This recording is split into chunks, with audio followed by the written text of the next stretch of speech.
All right, ladies and gentlemen, welcome back to the Page Turners Book Club. For this particular session, we are reading 47 by Walter Mosley. We are going to dig into chapter 2. And I read, Time went by, and I stayed pretty small. But even still, Master Tobias one day told Flore that he reckoned I was old enough to begin the lifelong chore of picking cotton. Maybe a few months out working will make him grow into a man, I heard him say to Flore. He told her that the next day he would send Mr. Stewart up to the barn with others to drag me out to the slave quarters. I knew that I had to go, and Big Mama Flore had spent the night before talking and singing to me so that I wouldn't be so scared. But when that mean eyed, rat faced, redneck Mr. Stewart came to take me, I went into a fit of kicking and screaming. The whole time I kicked and shouted, I worried that Mr. Stewart was going to take me out to the killing shack for being so unruly. But as much as I was afraid to be stretched, I was even more scared of the slave quarters. Nothing I had ever heard about the slave quarters, excuse me, sounded good. It smelled bad in there, and it was too hot in the summertime and freezing cold in the winter. And every night they chain your feet to an eye bolt on the floor. The men out there were mostly angry, so they were always fighting or crying or just plain sad. But the worst thing they said about the slave quarters was that once you were there, you stayed there for the rest of your life. You either worked in the field or you stayed chained to your bunk.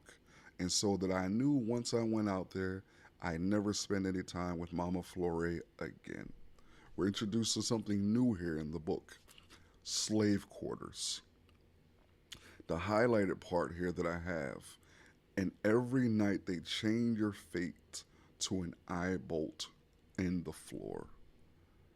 Why were they chained to the floor? Other ancestors and other enslaved people on the plantation weren't chained anywhere. They were free, okay, to walk around the plantation. Only on the plantation. Why do you think they were chained to the floor? That's a great question to think about and ponder on. And I read, Mr. Stewart would get a hold of my wrist and drag me halfway across the yard, and then I'd twist one way or another until I slipped from his grasp. Then I made a beeline back for the big house, screaming bloody murder and for Big Mama Flore to come and save me. 3 times the evil overseer dragged me into the yard, and 3 times I broke away and tried to make it back to Big Mama's skirts. The white men who worked for the plantation were all around the pigsty laughing at Mr. Stewart, which made him start to curse me. He grabbed me by the shoulder and shouted, You little nigger, you better come on like I say, or I'll whoop you until you're so bloody red that they call you an Injun. I knew he was trying to scare me into being tame, but between the pain in my shoulder and his reputation as a slave killer, I couldn't help but bolt again. That time I was so scared that I outpaced the overseer and made it all the way to the side of the big house. The door was open and I could see Mama Flore standing there. I ran as fast as a wild pig, but just as I got there to the door, Mama Flore slammed it in my face. I could still see her through the little window, but then she pulled the curtains closed. All I could do was to look up at the fancy cloth and cry out her name. Big Mama, help. I pulled at the door handle, but it was latched. As I grabbed onto the knob, I could feel Mr. Stewart's grip on my shoulder again. He dragged me off while I was yelling for Big Mama Flore to come save me. I didn't fight anymore. I just let him drag me. I was still yelling, but the pain in my heart was so big and no longer fear of the slave quarters. I was hurting because Big Mama had abandoned me like Judas in the story Mother Albert told. Let's go back and read a couple of these notes. What's the significance of Big Mama Flore slamming the door on 47's face? Why do you think she slammed the door in his face? What was she trying to do? Was it that she didn't care about him anymore? What do you think was taking place there? Later on in this particular page, we see the name Judas mentioned. Are you familiar with the story of Judas? Recommendation for you is to watch Judas and the Black Messiah, the story about how the great Fred Hampton was betrayed, set up by the uh, COINTELPRO, how they use our own people to ultimately kill Fred Hampton. Judas is often the name of a person who is close to you, who will betray you and mistreat you. It goes back to the biblical story of Judas being one of Jesus' 12 disciples who ultimately betrays Jesus. Judas. If somebody calls you a Judas, it is a very bad thing. Okay. Once told me about the man who became like the plantation master of the whole world. My first moments in the slave quarters might have been frightening. Might have been frightening if it wasn't for my broken heart over Big Mama slamming that door on me. I had run to her my whole life. When I fall and skin my knee, or when the thunderstorms would rage in our valley, if I woke up from a nightmare in the barn, I could always run to Mama Flore's bed in the small alcove next to the kitchen. I was an inconsolable soul, as Tall John once told me that of all mankind was. Human beings, John said, are lost in the needs of their body. Most of the time, they're hungry or hurting or sleepy or looking for something to satisfy those needs. They're so busy taking care of bodily things that they don't see the world all around them. But John and all of his big words came into my life a little later on after my early experiences in the slave quarters. I was It was afternoon when Mr. Stewart tossed me into the slave quarters, the man slave's cabin. Sorry. The man slave's cabin was a portion of the slave quarters. Not one more peep out of you, nigger 47, he said, or I will take you back to my cabin and drive knives into your spine. This threat cut off my crying for a few seconds that the brutal overseer stared at me. I held back until he stamped out of the room. The slave quarters were long and narrow like the barracks for soldiers in the army. The one that was to be my new home was made all of wood with 23 two-tiered bunks down each side and one feather bed with pitted brass frame up front. So it was this big, long building with 23 bunk beds in it. And at the front of the bunk beds, it was one bed, one feather bed with a pitted brass frame up front. There were, I knew, 93 slaves in the men's slave cabin at one time. When a man slave died or got too old to work or ran away or was sold off for one reason or another, there would always be a new slave to take his place. It was the same with the women field slaves. The women had one extra rule that the men didn't have. That was female slaves were not allowed to get pregnant. If they did, without master's permission, then she was punished and sometimes killed. Master Tobias didn't want to care for a slave if she was pregnant and could not work. And he didn't want worthless little pickaninnies running around eating and taking up the woman's attention. Pickaninnies was a term, a phrase used by the slave masters to give to little children on the plantation, little black children. Sometimes Tobias would want to have his strongest males reproduce, and other times he might want to take some.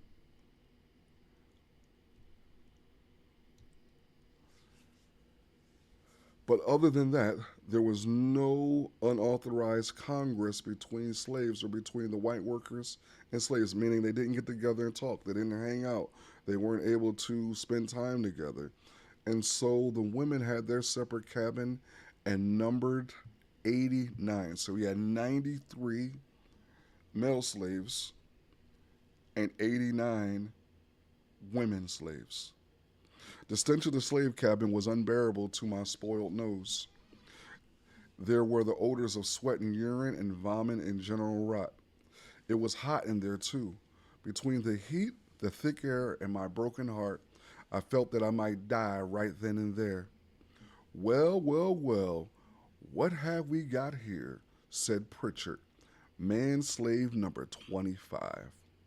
Here's a new character to the book, Pritchard. He was the only other soul in the cabin.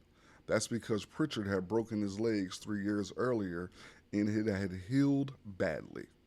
When slaves got hurt on the plantation, there was no doctors that they can go to. There was no hospitals. There was no urgent care. There was no nothing.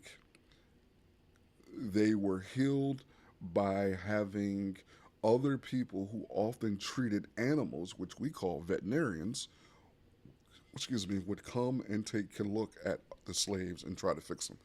And we're going to see more of that here in just a moment.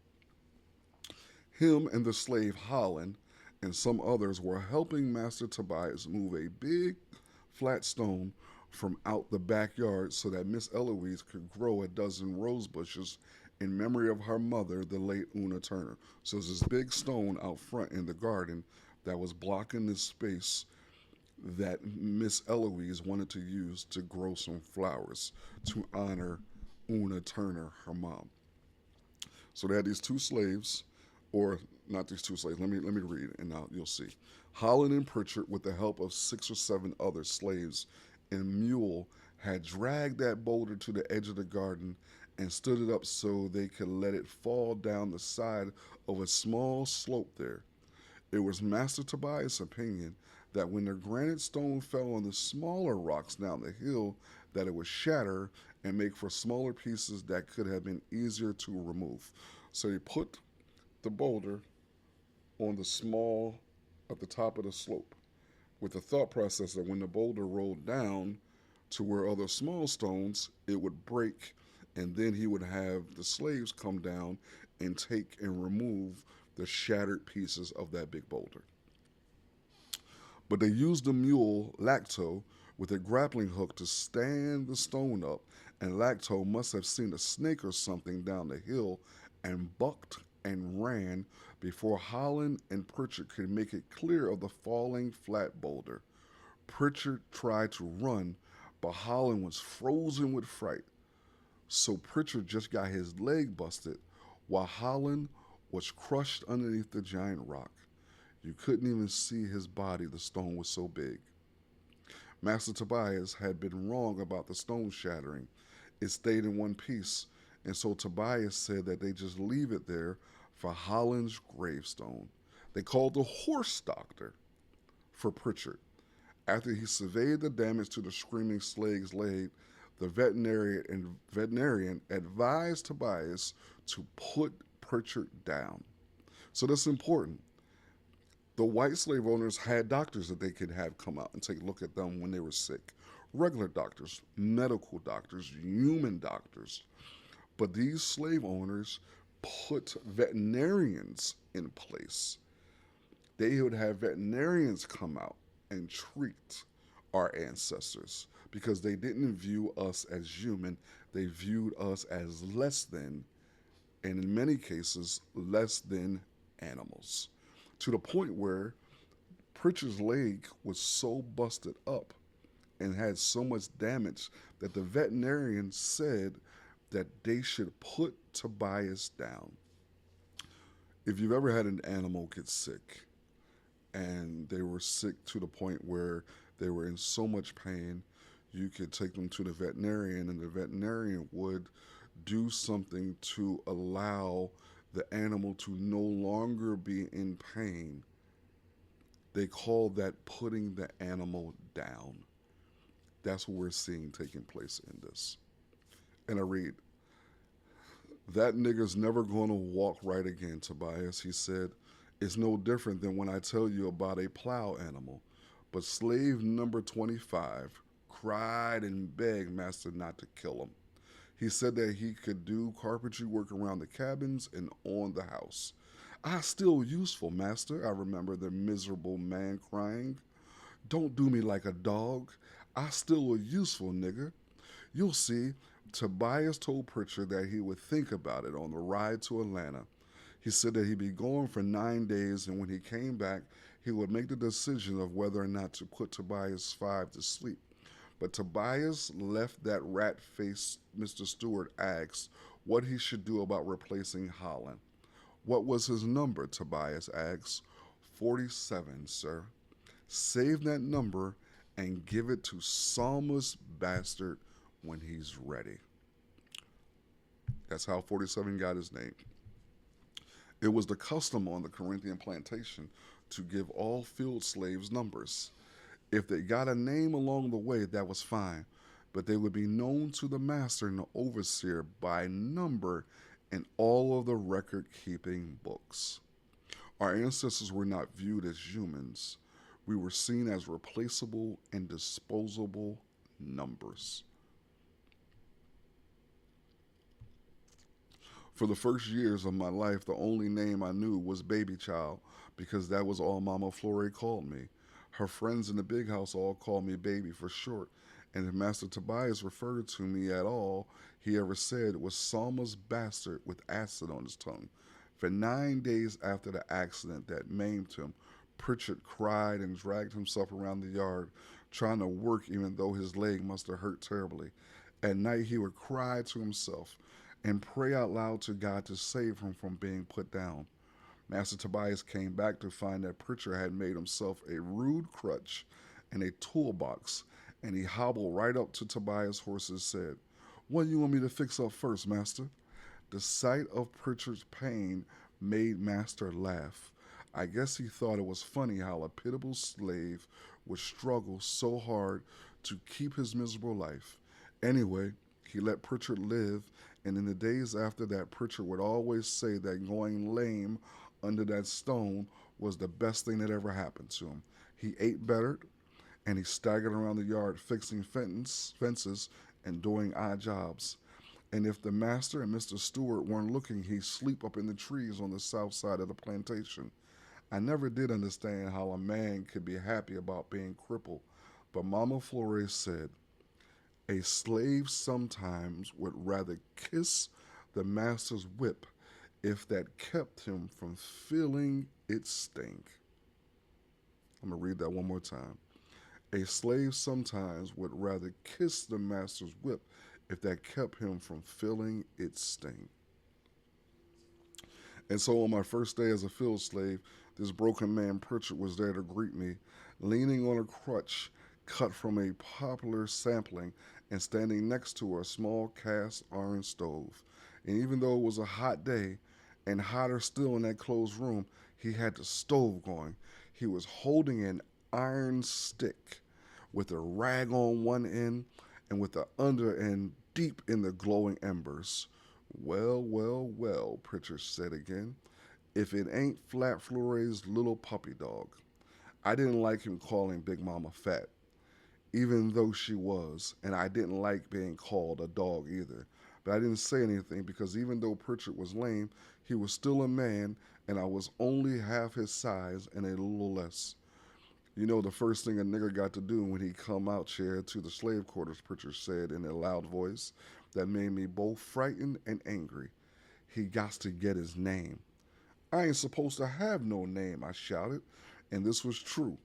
Master Tobias had said, after his wife Una had died, that I wasn't called by any name because I was going to be a field slave, and all a field slave needed was his number. "That was before you came out here," Pritchard smiled, showing his brown broken teeth. I was so scared that I was moving backwards and didn't even know it until my back touched against the wall behind me. "Master told Mama Flore that she couldn't name me," I said, not understanding what it was that Pritchard meant. He pulled the iron stick out of the stove and showed me the bright orange tip. "Fat Flore ain't here, boy," he said. "It's just me and you, and I got your name right here on this stick." When I saw that glowing brand, it dawned on me what Pritchard meant. He was stripped to the waist because of the heat, and on his right shoulder I could see the scars from his branding. Oh, so that's what we see taking place in the book here. Okay. Every field slave on the plantation had their number branded on their right shoulder. So that rod that he had in the embers, in the hot stove, was the branding, what he was going to use to brand 47 with the number 47 on his body. That was custom ever since Miss Una's great grandfather had started the farm. The slaves all talked about how much that branding hurt, but because Flore had never been branded, I assumed that it wouldn't happen to me either. That's because I saw myself as different. I lived in a barn and didn't have a place like everybody else. I saw myself as kind of a young prince in that big shed, like Master Turner's daughter. Eloise was the prince of the big house. But at that moment, I realized that being put in the slave quarters meant that I was going to be branded just like all the other slaves. So he's seeing now that while he did have Mama Flore, Big Mama Flore, to love and protect and guide him, and he got a chance to live off in the barn, that now he's seeing how his other slaves lived, and he doesn't realize that he is just like the others. But at that moment, I realized that being put in the slave quarters meant that I was going to be branded just like all the other slaves there. I shouted no and tried to run away, but the wall was at my back and Pritchard was right there in front of me. He had been a tall and hale man before his accident, but he was bent and misshapen as if the damage done to his leg had gone through all out his body. He was light colored compared to Mud Albert or Fred Chocolate, Master Tobias's manservant. I was darker than Pritchard, too. Don't do it, I cried. He dropped his crutch and reached for my arm, but I ducked away and ran into the log cabin. When I saw that I had left him by the only door, I realized I was trapped. It's better to come and take it like a man, 47, Pritchard said in a scary voice, because if I have to fight with you, you're going to get all beaten bruised on top of being branded. Take it like a man and it will only hurt like hell. He picked up his crutch and grinned. I couldn't understand why he was so happy at the thought it caused me pain. I was miserable then. The numbers on the end of that brand were smoking in the hot air, and I knew that if he marked me, I would have lost any chance I ever had to be the prince of my dreams. Please don't. Please don't do it, I shouted. I gotta do it, boy, Pritchard said with that sickening grin on his lips. It's my job to brand all new niggas. Pritchard moved with the shamble of a dead man, taking a step with his whole leg and then dragging the other. He was hunched over too, and he had a smile on his face all the time, but you knew he wasn't thinking about anything funny. He moved in my direction, and I inched away. I got to burn those numbers into your shoulder, boy. Got to. That's my job. Here all this time you've been laying up in the barn hugging on flat Flore and eating corn cakes while us niggas be out here eating sour grain and straining in the cotton fields. Now you're going to know what it's like to sweat and strain and hurt. What we see here is a example of the division amongst slaves, amongst those who worked in the fields and those who had other jobs on the plantation. They didn't all view themselves the same because some felt like they were treated worse than others.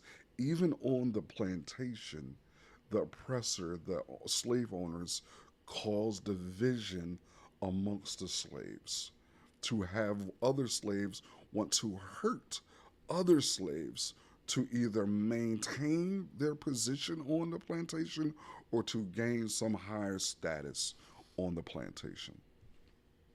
And we see that taking place in our world today, where we have some black folks who are willing to do certain things in the world to maintain a status under oppression. Instead of working together, they will sell out and commit ancestors' treason to get a higher place underneath their oppression.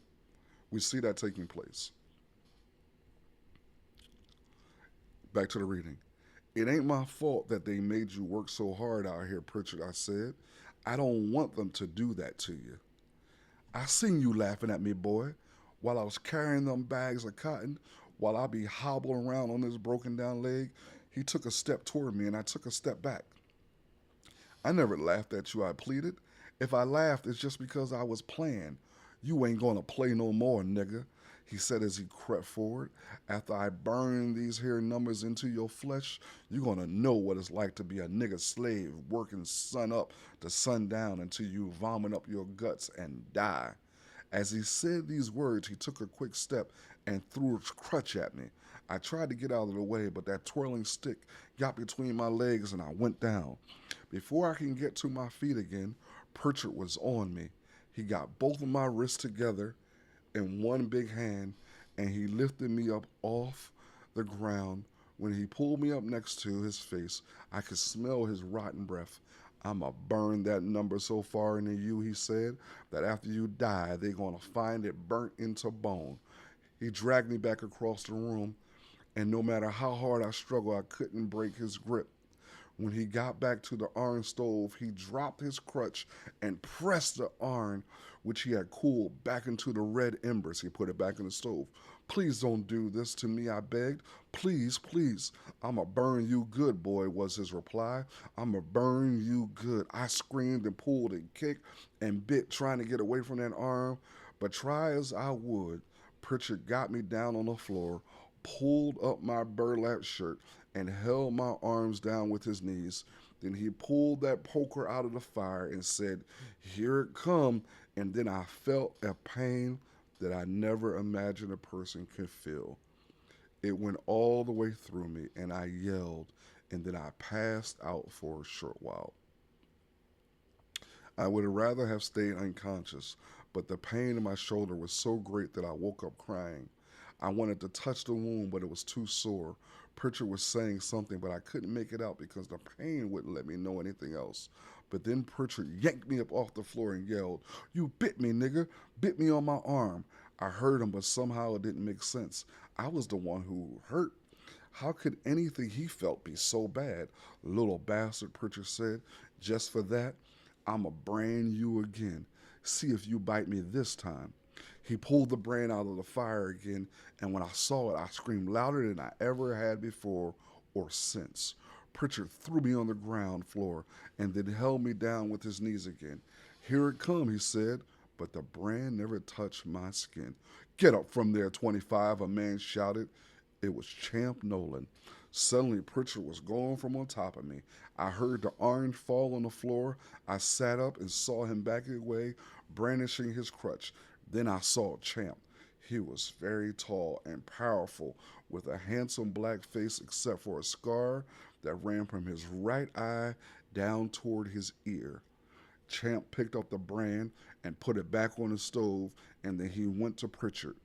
Pritchard was up for it because everyone on the plantation knew that you didn't mess with Champ. He was strong and fast and didn't even know what the word pain meant. Champ moved in, and Pritchard swung his crutch.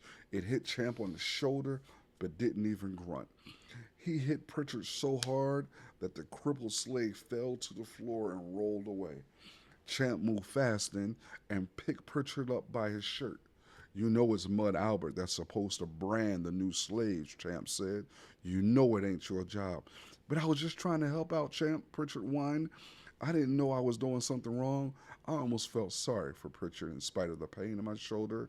He sounded like a lonely child wanting a playmate or a toy. In my mind, I could see Champ letting the poor cripple go and walking back to see if I was hurt.